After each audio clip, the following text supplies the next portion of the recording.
କେହି ନାହାନ୍ତି, ଆମେ ଲାଷ୍ଟକୁ ଥିଲୁ 4 ଜଣ। ଶାଗ ଭଲ ହେଇଛି, ମାଙ୍କଡ଼ ତାଙ୍କର ଜଗିଛନ୍ତି ଆଉ। ନମସ୍କାର, ଜୟ ମା ଶାରଳା ସାଙ୍ଗମାନେ, କେମିତି ଅଛନ୍ତି ଆପଣମାନେ? ଆଶା କରୁଛି ଆପଣମାନେ ଭଲ ଥିବେ। ମୁଁ ପୁରା ଭଲରେ ଅଛି। ତ ଏବେ ଆମ ପୋରୁଆରେ ମାନେ ଇଏ ଚାଲିଛି, କ'ଣ ହେଉଛି କହିଲେ, ସ୍ପୋର୍ଟସ୍ ଚାଲିଛି ମିନି ଷ୍ଟାଡିୟମରେ। ତ ପାଖକୁ ଯେହେତୁ ନ ଯାଇ ହବ, ଦୂରରୁ ଦେଖେଇ ଦେଉଛି ଆପଣମାନଙ୍କୁ। ଦେଖନ୍ତୁ, ଏ ପିଲା ଆମର ଆଜି ଖେଳିଲେଣି, ଦେଖୁଛନ୍ତି କେତେ ପିଲା ଏଠି। ସକାଳ ସକାଳ ଆଜ୍ଞା ଖେଳର ମଜାଟା ପୁରା ଅଲଗା ପ୍ରକାର ଲାଗିବ। ସ୍କୁଲ ଲାଇଫ୍, ଏଠି ସ୍କୁଲ ପିଲା ଆସୁଛନ୍ତି ଆଉ କଲେଜ ପିଲା ମଧ୍ୟ ବି ଆସୁଛନ୍ତି। ଗୋଟେ ମିନି ପ୍ରୋଗ୍ରାମ ଚାଲିଛି ଏଠି ହେଉଛି ଆଉ, ବହୁତ ବଢ଼ିଆ ଲାଗୁଛି।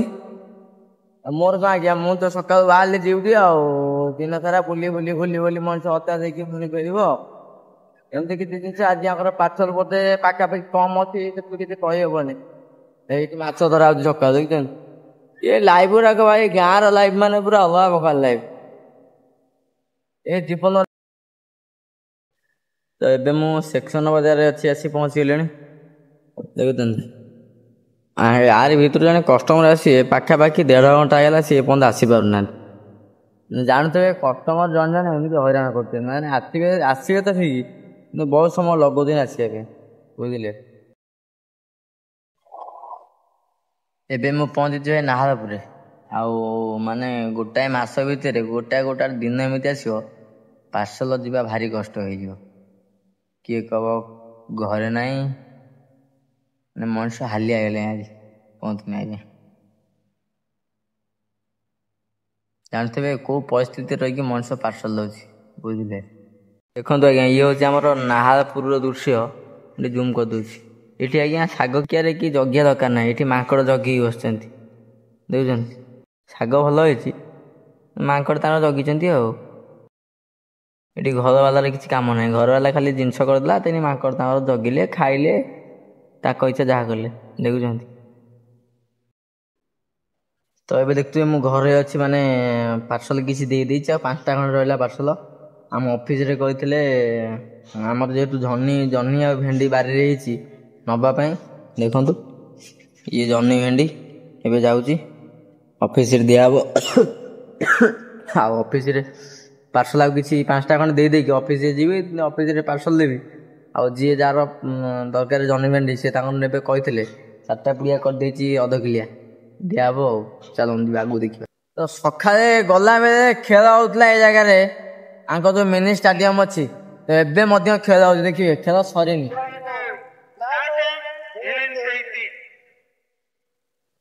କିଏ ୱିନର ହେଇଛନ୍ତି, ବହୁତ ପିଲା ଭିତରେ ଅଛନ୍ତି, ଦେଖୁଛନ୍ତି।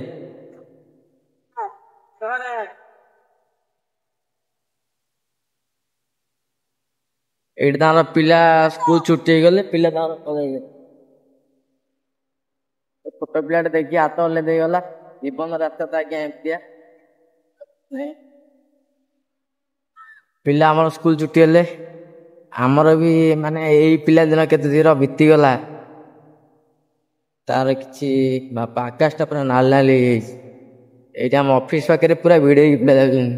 ଆପଣଙ୍କ ଘର ତ ବିଲ ମାଛ ଚାଇ, ଆପଣ ଆମ ଦାଦା ନାଇଁ କାଇଁ ଆସନ୍ତି? ଭୋକ କଥା ପଳେଇ ଆସିଲି ଆଉ। ଦେଖ ଏଇ ଆମ 2 ଭାଇ ସାଇଡରେ ବସିଛନ୍ତି। ଲୋକ ସରିଗଲେ ମୋ ସାଙ୍ଗ ଏବେ ଅଛି, ଲୋକ ସରିଯାନ୍ତି। ଦେଖ କେହି ନାହାନ୍ତି, ଆମେ ଲାଷ୍ଟକୁ ଥିଲୁ 4 ଜଣ। ଏବେ ଖାଇବା ପିଇବା ଆମର ସରିଗଲା। ମୋ ସାଙ୍ଗ ହେଇଥିଲା ମୋ ସାଙ୍ଗରେ, ପୁରା ନାଦି ଦେଇଛୁ, ଯିବା ଆଉ। ଦେଖୁଛନ୍ତି 2ଟା ଗାଡ଼ି ଥୁଆ ହେଇଛି।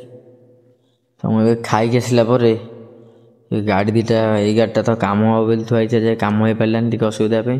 ସେଇ ଗାଡ଼ିଟା ମଧ୍ୟ ଧୁଆ ହେବ, କାହିଁକିନା ଆଜ୍ଞା ଗାଡ଼ି ହେଉଛି ଆଜ୍ଞା ଗୋଡ଼, ଗାଡ଼ି ହେଉଛି ଆଜ୍ଞା ଏଇଠି ହେଉଛି ଗୋଡ଼। ପ୍ରତ୍ୟେକ ଦିନ ଗାଡ଼ି ସାହାଯ୍ୟରେ ଆମେ ବହୁତ କିଛି କାମ କରିପାରୁଛୁ। ତ ମୁଖ୍ୟ ଆଗ ହେଉଛି ଗାଡ଼ି ଦେଖିବା, ନ ଦେଖିଲେ କିଛି ହେବନି, ବୁଝିପାରିଲେ। ଚାଲିଛି ଆକୁ ଟିକେ ପୋଛାପୋଛି କରିଦେଇକିରି, ଆଉ ଆଜି ଲାଇଭ୍ ଆସିପାରିଲେନି, ଆଉ ଭିଡ଼ିଓ ବି ଏଡ଼ିଟିଂ ହେଇନି, ଏଇଆକୁ ଟିକେ ପୋଛାପୋଛି କରି ତାକୁ ଟିକେ ଧୋଇଦେବି। ତାପରେ ଆଦେହରେ ତେଲ ଫେଲ ମାରିଦେଲି, ଏଇଠି ଚିକଣ ଦେଖାହେଲା, ତାକୁ ଥୋଇଦେବି। ତାକୁ ଧୁଆଧୁଇ କରି ତାକୁ ପୁଣି କାଲି ତେଲ ଫେଲ ଟିକେ ମୋବିଲ ଟିକେ ମାରିଦେଲେ ସିଏ ଟିକେ ଚିକଣ ଦେଖାଯିବ। ଏମିତି ଆଉ କ'ଣ କରିବା ଆଉ। ଦେଖୁଥିବେ ତ ଆଜ୍ଞା, କାମ ମାନେ କାମ ଜୀବନ ସାରା କାମ କେବେ ପିଛା ଛାଡ଼ିବନି। ଏ ହେଉଛି ଘଟଣା ଆଉ କ'ଣ କରିବା। ହଉ ଦେଖନ୍ତୁ ଏବେ ପୁରା ଗାଡ଼ି ଧୁଆ ହେଇକି ପୁରା ରେଡ଼ି ହେଇଯାଇଛି, ଦେଖୁଛନ୍ତି ଖାଲି ପାଣି ପାଣି। ଏଇ ଗାଡ଼ି ଧୁଆ ହେଇକି ରେଡ଼ି ହେଇଗଲା। ଆଉ ଏଇ ଗାଡ଼ି ମୋବିଲ ମରା ହେଇକି ପୁରା ପୋଛାପୋଛି ହେଇଗଲା। ଆଉ ଟିକେ ଟିକେ ବାକି ଅଛି, ସେ ପଛରେ ମରା ହବ। ଇଏ ମଧ୍ୟ ବି ଆଉ ଟିକେ ଧୁଆ ହବ, ଧୁଆ ହେଇପାରିଲାନି।